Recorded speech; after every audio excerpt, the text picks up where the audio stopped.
शहर से दूर एक सुनसान गांव के किनारे एक विशाल हवेली खड़ी थी। हवेली इतनी पुरानी थी कि उसकी दीवारों में दरारें सांप जैसी रेंगती थीं।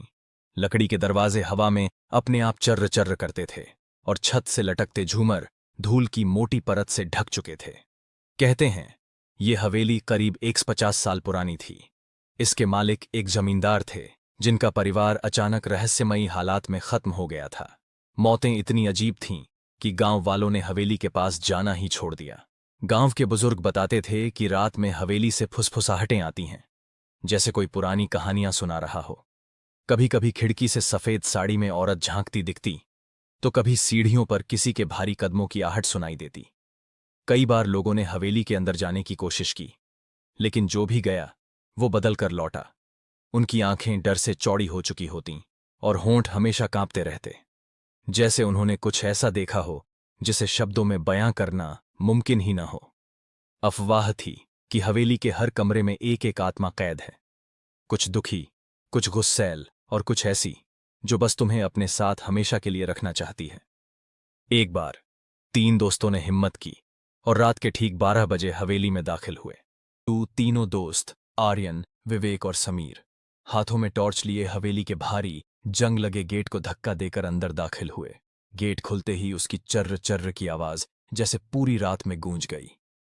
हवेली का आंगन घुटनों तक फैले सूखे पत्तों से भरा था। बीच में एक पुराना कुआं खड़ा था जिसकी काई जमी दीवारों पर गहरे लाल रंग के धब्बे थे, जैसे किसी ने वहां कुछ धोया हो। जैसे ही वो अंदर पहुंचे, ठंडी हवा का एक तेज झोंका आया और पीछे से गेट अपने आप बंद हो गया। विवेक हंसते हुए बोला, अरे ये तो हवा है, डरने की क्या बात है। लेकिन उसकी हंसी जल्द ही खत्म हो गई जब सीढ़ियों के ऊपर से किसी बच्चे के खिलखिलाने की आवाज आई। हा हा हा। टॉर्च की रोशनी सीढ़ियों पर डाली तो वहां कोई नहीं था, पर धूल भरी सीढ़ियों पर गीले पैरों के निशान बने हुए थे, छोटे छोटे, जैसे किसी बच्चे के।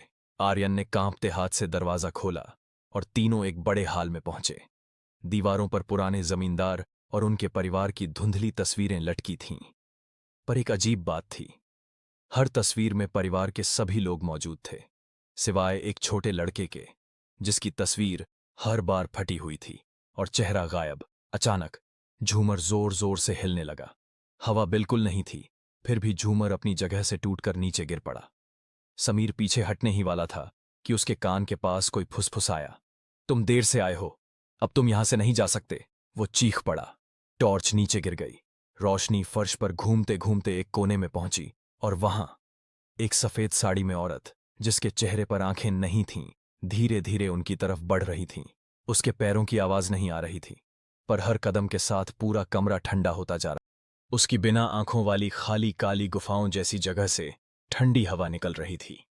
आर्यन ने कांपते हुए पीछे हटना चाहा, लेकिन पैर किसी अदृश्य चीज में उलझ गए। उसने नीचे देखा, हड्डियों का ढेर था और उनमें से कुछ पर अब भी ताजा खून लगा हुआ था। अचानक औरत बोल पड़ी, तुम्हें पता है ये घर किसका है? उसकी आवाज एक साथ कई आवाजों का मिश्रण थी। औरत, आदमी, बच्चा, बूढ़ा, सब एक साथ।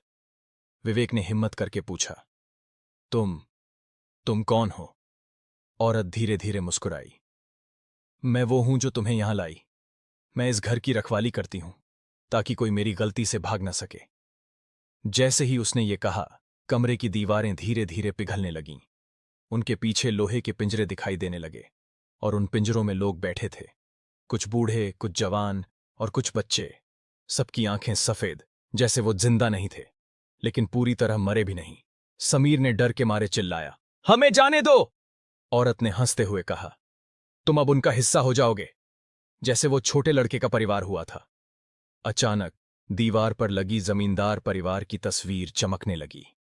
इस बार उसमें वो छोटा लड़का भी था, लेकिन उसके साथ तीनों दोस्तों के चेहरे भी तस्वीर में दिखाई दे रहे थे। तीनों चीखते चीखते तस्वीर की तरफ खींचने लगे, जैसे कोई अदृश्य ताकत उन्हें अंदर खींच रही हो।